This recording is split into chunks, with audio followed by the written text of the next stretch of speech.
Two golfers tee off on the golf course, end up into a headlock on the ground, throwing some punches. Let's break that down. If you're in a situation that you throw somebody down, you land into a headlock position, yes, we see this all the time in street fights. Like in this video here, the guys that sit here and just wailing punches on this. I'm not one that would want to be in this position throwing punches. I'm not in a good spot. I'm extremely vulnerable. I'm not able to get up to my feet as quickly.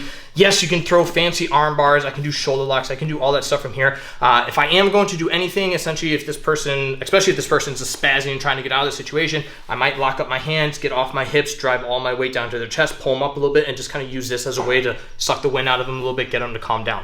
Other than that, what I would look to do in the situation is immediately pull up on this arm, switch my hips, start driving into them, secure crossface, come all the way through, and secure some form of a side control position. At this point, again, I'm in a much better spot to where I can see what's going on around me. I can work up to like a knee on belly position. I can post on the head. I can turn them over, whatever I need to do. But it's from a self-defense perspective, that's a lot safer way to kind of handle if you're the one that ends up on top. Now, if I'm in Cassius shoes, right? Someone's got you in a headlock now, right? They start wailing punches on you or they're just squeezing you. This is a terrible spot to be in. But we're gonna give you 3 different ways that you can get out of this. First things first, I have to deal with the punches, right? If he starts throwing these punches, this single arm is only gonna do so much. Also, let's just assume maybe there's a situation where I don't have my hand in there. Well, this is really shitty, right? So when I'm defending this punch, the best thing I'm trying to do is take my backhand and actually try and catch on the inside, which I should be able to do because if this person's really throwing heavy punches, that arm's gonna be coming back, right? He's not just gonna do these little sewing needle punches here. It's not gonna do shit. So as that arm's coming back, I'm just simply trying to kind of block it and just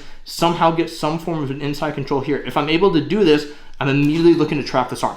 Now, even if he's fully, go ahead, try and pull this arm out, right? We might kind of just end up in this situation where I'm just playing this out in the open area, trying to just keep him from getting that arm back. That's fine. He's not punching me in the face. From here, I can take my other hand, secure a nice tight grip. I can start taking my hips, walking close to him, get nice and tight behind him as if we're spooning. I'm gonna take my outside leg, reach all the way over, start hooking his knee. Again, as he's fighting to get this arm back, I'm now going to essentially hip in to stretch him out a little bit, and I'm rolling all the way over as I pull this knee at the same time. So again, come back tight. I'm going to hip, pull, come all the way around. I'm gonna end up all the way on top, and then from here we can get out of there. Now, for whatever reason, if he starts hunkering down on this arm for whatever reason, that's fine. This arm is useless on the bottom, so I can take my backhand out. I can throw strikes if I need to. I can posture my head up, and we can work to get out of there from there.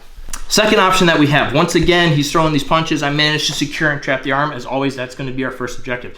Once I've done this, I'm now going to, again, start switching my hips, and I'm gonna start working myself out as much as I can. Now again, he's gonna keep everything nice and tight. He's still trying to keep me pressured.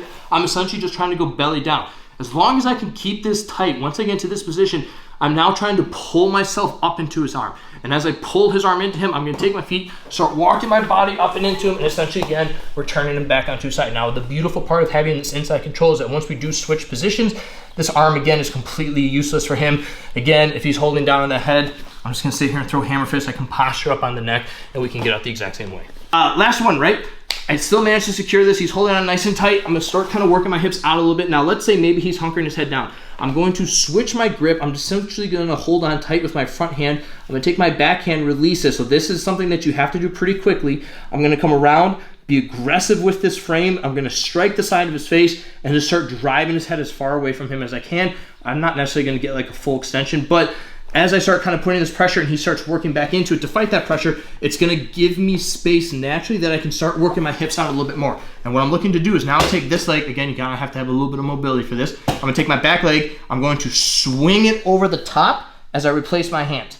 And at this point, I'm now, yes, I could go to arm bars from here, we're talking street. I'm gonna take this leg and just extend my leg as much as I can and pop up and just use that as a way to just completely drive them away from you, get back to my feet, and we get out of there. Now, as a bonus option, what you can do if things are just not working anywhere else, I'm gonna take my hand, make a nice tight fist, stick my thumb out, and we're gonna oil.